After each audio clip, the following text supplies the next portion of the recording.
Si tu soulèves quelque chose de lourd, surtout ne plie pas ton dos. Ah mince, j'ai fait un mauvais mouvement et je me suis blessé. Ah tu sais, je suis pas vraiment quelqu'un de très sportif.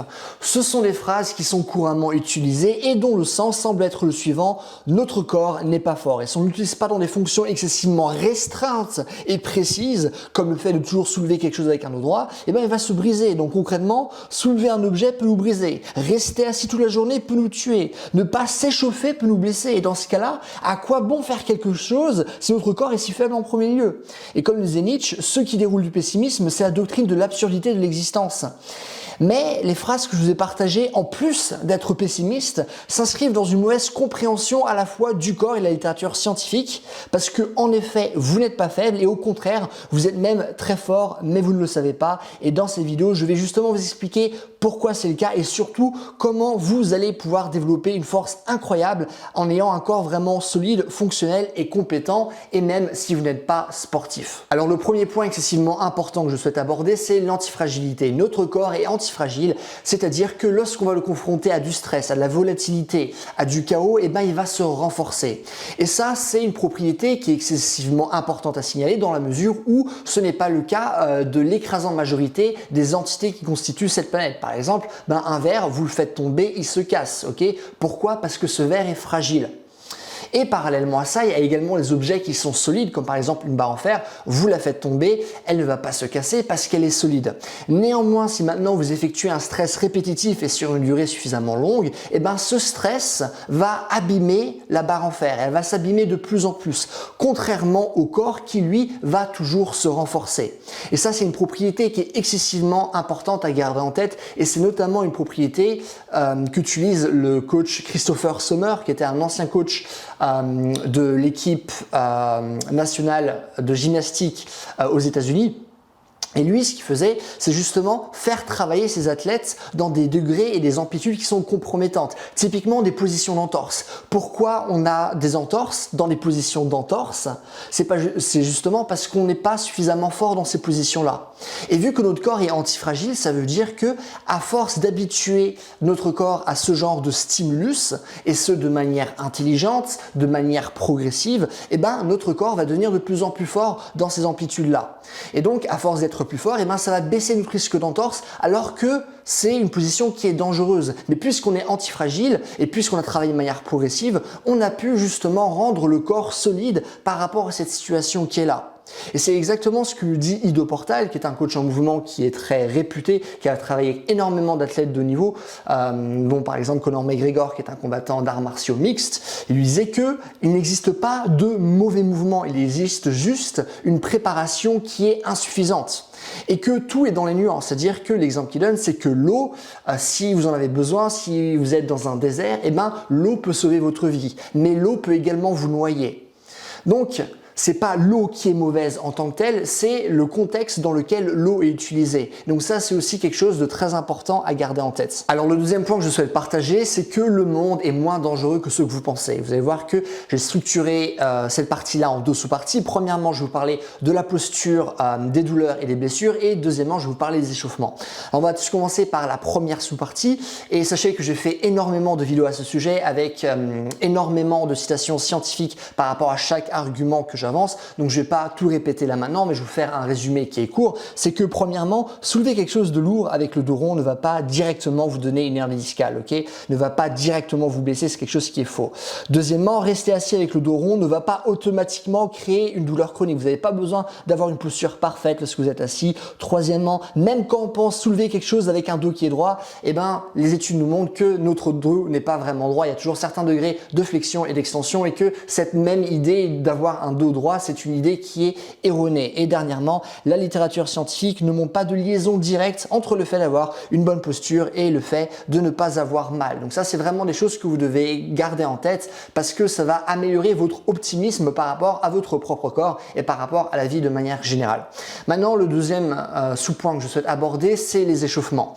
Alors, il y a pas mal de choses à dire, et là aussi, j'ai fait une vidéo à ce sujet, donc je vais juste vous donner les informations les plus importantes. Mais premièrement, c'est sûr que s'échauffer peut avoir avoir des bénéfices prophylactiques, de concentration, d'augmentation des performances, et je ne vais pas nier le fait que logiquement, en fonction de votre niveau sportif, en fonction de votre âge, vous allez avoir besoin davantage de vous échauffer. Et je nie pas non plus que certaines activités comme par exemple le fait de sprinter, ça va causer un grand stress au niveau de votre corps, et à ce moment-là, logiquement, ça peut être intéressant de davantage se préparer à ce type d'activité.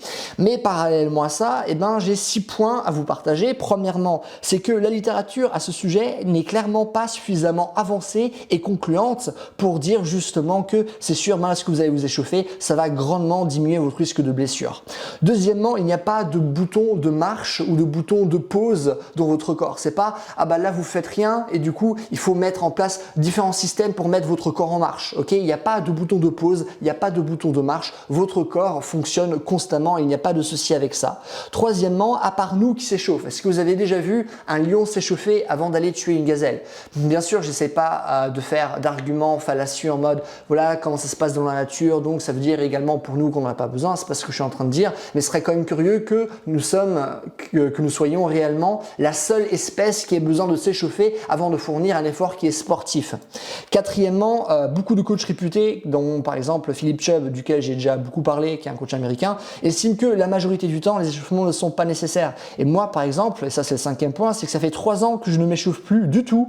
Je me suis toujours pas blessé. Et pourtant, je fais du travail de force max, je fais du travail de souplesse, je fais beaucoup d'acrobatie, peu importe, et j'ai pas eu de blessure. Et tous les clients avec qui j'ai essayé cette aventure n'ont pas eu de problème également. Et le dernier point que je souhaite partager, c'est que quand on s'interroge réellement sur ce qui cause des blessures, on se rend compte que généralement c'est soit des accidents, et des accidents ils arrivent toujours, et aussi c'est des blessures de surutilisation. Ok, les blessures de surutilisation, c'est parce soit on a fait trop de choses sans être suffisamment préparé, ou soit on a fait trop de choses dans le même angle pendant trop longtemps, etc.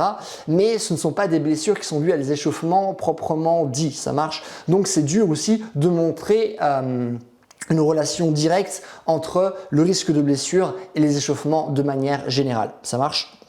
Donc voilà pour ce point-là. Troisièmement, il me semble important de parler de la distinction entre la spécialisation et la généralisation entre guillemets. C'est-à-dire que nous, avant d'être des spécialistes, nous sommes des généralistes.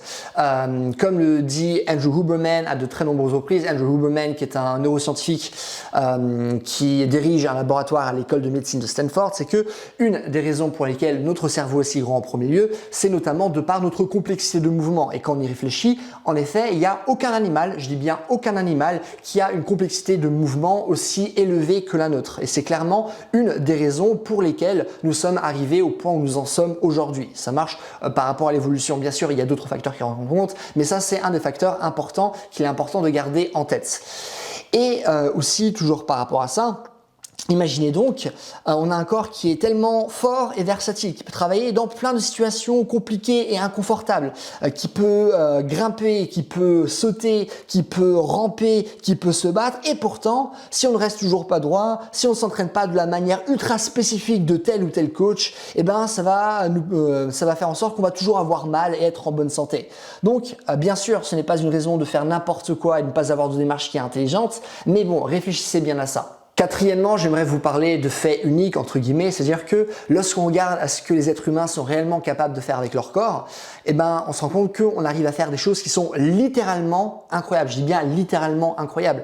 Il y a des gens, par exemple, qui soulèvent 400 kg, 450 kg, voire même 500 kg au soulevé de terre. Je pense à Eddie Hall et la montagne Thorbjörnsen, maintenant je crois que c'est ça. Hafthor Björnsson, un truc comme ça. Et donc ça, c'est déjà quelque chose qui est incroyable. Et il y a des personnes qui tombent d'un avion ou qui ont un accident en parachute et qui arrivent à survivre. Le monde est rempli de personnes étant capables d'effectuer des choses qui sont absolument incroyables. Donc la prochaine fois que vous pensez que vous avez un corps faible, repensez à cette vidéo et vous savez quoi? Si vous avez une mauvaise attitude par rapport à vos blessures et vos douleurs, la littérature scientifique semble suggérer que ces symptômes dureront à ce moment-là plus longtemps. Donc commencez dès à présent à être intelligemment optimiste parce que vous n'êtes pas faible. Au contraire, vous êtes très fort et encore mieux que ça, vous êtes antifragile et donc vous allez continuer à être de plus en plus fort si vous faites le travail qui est nécessaire. Et donc ça, c'est ultra important à garder en tête. C'est tout ce que je voulais dire dans cette vidéo. Si vous avez des questions, n'hésitez pas à les mettre dans les commentaires. Je réponds à tout le monde. Et dernièrement, comme vous le savez, je viens de créer un programme vraiment excellent par rapport aux personnes qui ont entre 50 et 65 ans. Vraiment un programme qui parle de liberté de mouvement, comment mieux bouger avec son corps, avoir un corps qui est véritablement fort, avoir un corps qui est souple, avoir un corps qui est compétent et qui sait répondre à plein de situations différentes. C'est vraiment un programme qui a été créé pour ces personnes de cet âge-là. Donc, si c'est vous, n'hésitez pas à aller sur mon site. C'est le premier dans la description. Vous avez une réduction jusqu'à le mercredi qui arrive là, le mercredi 14 septembre inclus. Donc voilà, tout est dans la description. En attendant, passez une bonne journée. Bye.